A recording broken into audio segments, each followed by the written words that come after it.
So we've all heard the hype about generative AI, right? It's supposed to completely change the game for software development, bringing efficiencies we've only dreamed of. Today, we're going to dig into a really fascinating new framework that asks a tough question. Why isn't it working for so many companies? And even better, it offers a radical new playbook for how to finally make that AI promise a reality. Okay, so let's just get right to it with the question that I bet a lot of tech leaders are asking themselves right now. You're shelling out big bucks for these powerful AI tools, like GitHub Copilot. Your developers are using them, but when you look for the real bottom line impact on your company's speed, on your quality, it's just not there, is it? So what's going on? Where is the disconnect? Well, there's a name for this feeling. It's called the AI productivity paradox. And it's this huge gap between the cool things individuals can do with AI tools and seeing that work actually translate into measurable results for the whole organization. This is about so much more than just giving your developers a shiny new toy. And this gets to the heart of why that paradox exists. See, it's not a technology problem, it's a systems problem. Think about it like this. AI might help your team write code at lightning speed, which is great. But if your testing, your approvals, and your deployment processes are all still stuck in the slow lane, all you've really done is create a new traffic jam further down the road. You're not actually getting to your destination any faster. So, what's the fix? Well, it's not about searching for some magical new tool. The framework we're looking at today suggests something way more profound, a totally new way of operating, one that's built from the ground up for real human-AI collaboration. They're calling it Post-Agile. And this is a really critical point. Post-Agile doesn't mean we throw out everything we've learned from Agile development. Not at all. In fact, those core values, collaboration, adapting to change, they're more important than ever.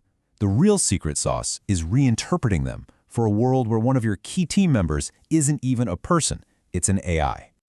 And check this out. This is a perfect example of what that reinterpretation looks like. For years, Agile teams have used user stories. They're great for conversations between humans, but they have one fatal flaw when you're talking to an AI. They're ambiguous. And for an AI, ambiguity is poison. So the proposal here is to bring back something a bit more old school. UML use cases. Why? Because they are formal, they're structured, and they let you tell an AI exactly what to build, with zero room for misunderstanding. Okay, so if this is the new paradigm, what does a team even look like? Well, the answer might actually surprise you. It's small. Like, really, really small, but incredibly specialized. The idea is to stop thinking about large development teams and start thinking about a tiny, high-performance cell that basically orchestrates the work of the AI. Let's take a look at the structure of this trio. As you can see, the whole model is built around this elite team of just 3 people. And their job is to conduct a central AI, like an orchestra. This isn't about having fewer people do the same work. No. It's about having the right people doing a totally new kind of job, guiding and directing these powerful AI agents that are doing all the heavy lifting. So let's break down these 3 roles.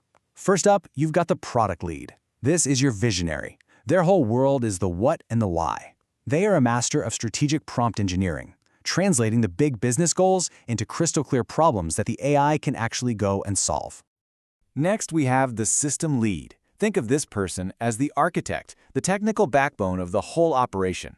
They define the system architecture, they manage all the data and the models, and they do the deep technical validation to make sure everything the AI builds is secure, scalable, and just plain solid. And rounding out this power trio is the quality lead. This person is the defender of the user.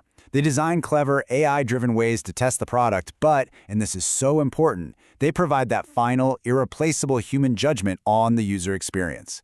They make sure the product isn't just functional, but that it's actually a joy to use. So you have this tiny, super-powered team. What does that do to your timeline? Well, it absolutely shatters it. Forget about those 2-week sprints. In this model, we're talking about a complete development cycle that delivers a real working piece of the product every single day. Now, I know this diagram looks a little complex, but the daily rhythm is actually really simple. Every morning, the human team, that's them over on the right, they get together for just a few hours. They review what the AI built overnight, they plan out the next 24 hours, and then they basically hit go. From that point on, the AI agents on the left take over the entire process, working 24/7 to deliver the next piece of the product. So here's that daily workflow broken down into 4 simple steps. Number 1, the team reviews what the AI delivered. Number 2, they adjust and adapt, tweaking the prompts in the plan based on what they saw. 3, they plan the AI's goals for the next 24 hours. And finally, number 4, the AI agents execute, working tirelessly on their own while the humans can step back. And this, right here, this is the real beauty of the model. While the AI is off in the background busy coding, testing, documenting, even deploying, the human team is freed up. Their brain power can be 100% dedicated to the high-level strategic stuff, like talking to customers, researching new ideas, and really thinking deep about the product vision. Okay, this all sounds pretty amazing, right? But of course, a model this radical isn't just a walk in the park. It comes with some serious risks, and the analysis is really clear on this. The biggest risk might not be the technology at all. It might be the people. You have to understand the cognitive load on these 3 human leads is just brutal. Their entire job is making high-stakes, strategic decisions and solving incredibly complex problems all day long. That intense daily rhythm, if you don't manage it carefully, can absolutely lead to total burnout, cognitive exhaustion, and even a loss of their own hands-on skills over time. And this is so important to get right. The 24-hour cycle is for the AI, not for the people. The human part of this job is a mental marathon, and managing that exhaustion requires a deliberate strategy, strict time boxing, focusing on deep work, and actually building in recovery time. So, to prevent that burnout, to make sure this elite level of performance is actually sustainable for the long haul, the framework puts forward a pretty groundbreaking idea for how to structure that all-important recovery time. Yep, a 4-day work week. The logic here is that giving these high-performance teams a full extra day for cognitive recovery isn't just some nice perk. It is a strategic necessity. It's how you protect the team's most valuable asset, their brain power. And it's how you ensure this whole high-speed model doesn't just burn out and crash.